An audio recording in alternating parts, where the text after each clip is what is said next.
जय श्री राम प्यारे भक्तों, जैसा कि आप जानते हो कि पितृपक्ष शुरू हो चुका है।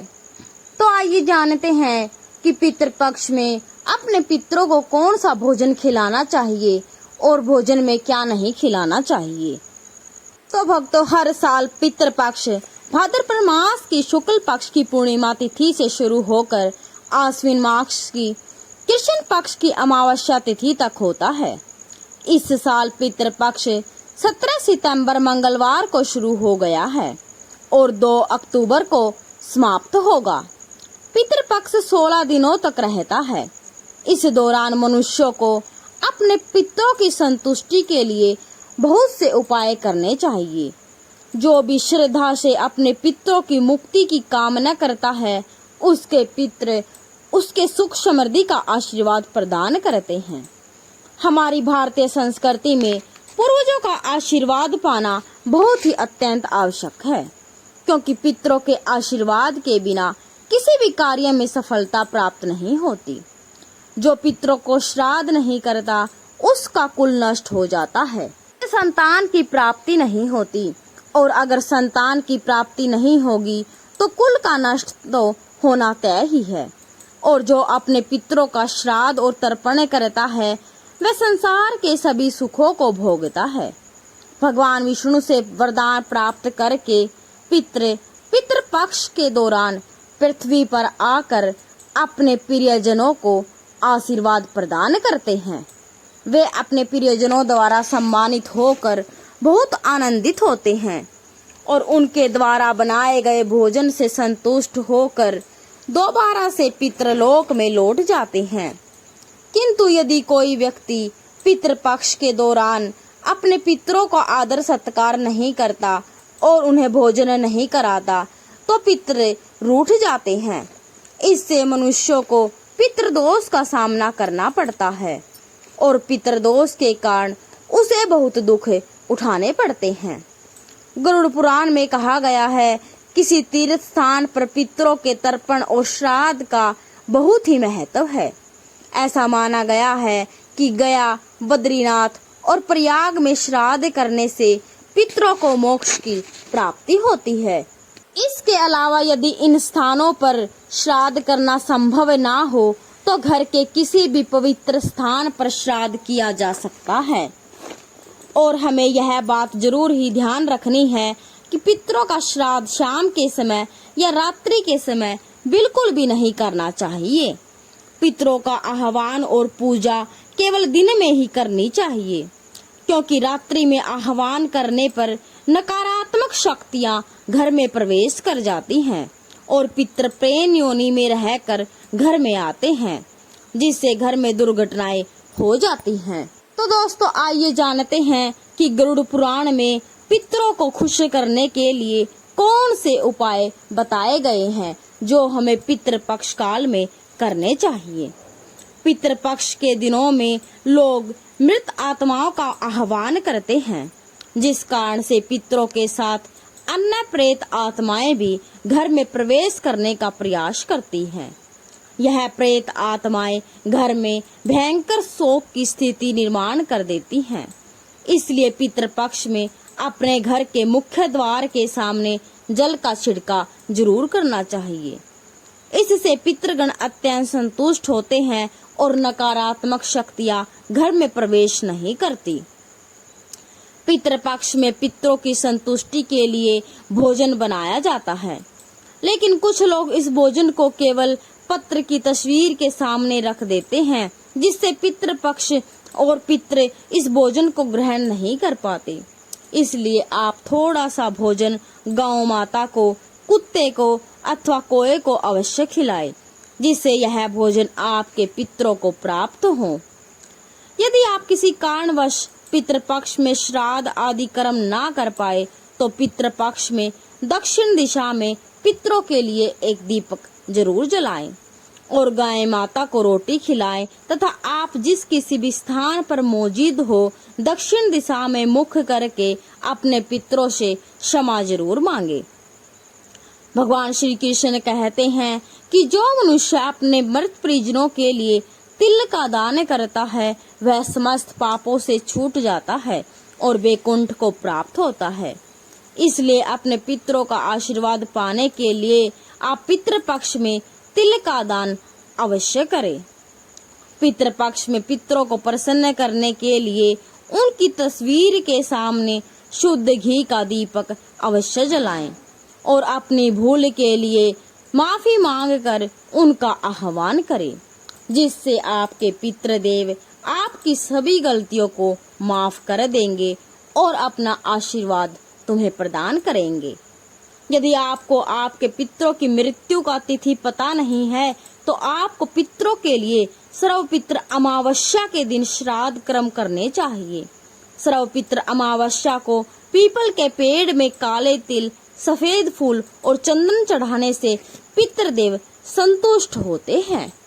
पितृपक्ष में भूल से भी नीम का पेड़, बरगद का पेड़ और पीपल का पेड़ नहीं काटना चाहिए। इससे मनुष्य को पितृदोष लगता है। पितृपक्ष में सांप को मारने वाले व्यक्ति को पितृदोष का सामना करना पड़ता है, जिससे पितृदोष को बचने के लिए पितृपक्ष में एक पीपल का वृक्ष अवश्य लगाना चाहिए। इससे सभी दोष समाप्त हो जाते हैं। पितरों को प्रसन्न करने के लिए पितृपक्ष में तुलसी को तिल मिश्रित जल चढ़ाकर भगवान श्री हरि विष्णु से अपने पितरों की शांति के लिए प्रार्थना करें और ओम नमो भगवते वासुदेवाय नमः इस मंत्र का उच्चारण करें। इससे आपके समस्त पितृगण जिस किसी भी स्थान पर होंगे उनकी आत्मा को शांति प्राप्त होगी। तो आइए अब जानते हैं कि हमें पितृपक्ष में अपने पितरों के लिए कौन सा भोजन बनाना चाहिए। जो गरुड़ पुराण में बताया गया है, ऐसे भोजन के बारे में हमें जानते हैं। पितृपक्ष में अपने पितरों के लिए सबसे पहले स्थान पर खीर का है। दूध और चीनी से बनी खीर पितरों के लिए।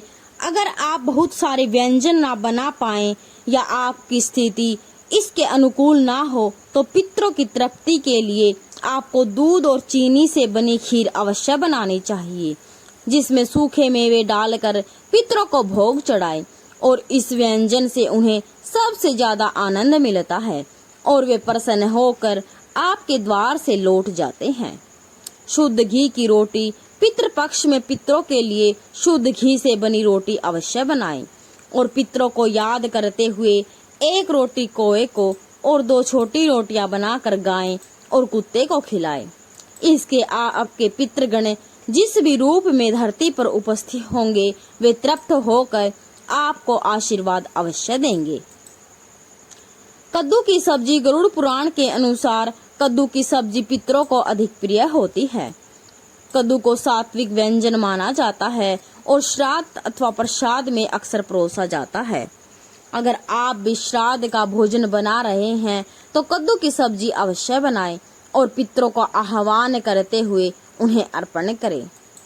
पीली मूंग दाल और सफेद उड़द दाल के भोजन गरुड़ पुराण में खास तौर पर इन 2 दालों से बने वाले व्यंजन, चाहे वह मीठे हो या नमकीन, अवश्य ही पितरों के लिए बनाने चाहिए।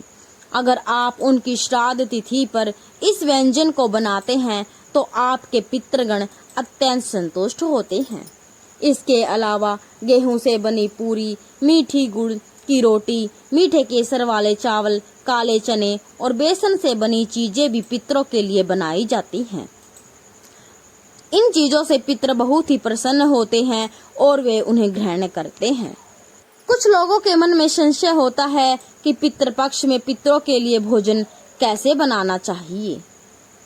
जैसे हम ईश्वर का भोग बनाते हैं और उस भोग को बनाते समय उस भोजन को झूठा नहीं करते, ठीक उसी प्रकार से हमें पितरों का भोजन भी उन्हें अर्पण करने से पहले झूठा नहीं करना चाहिए।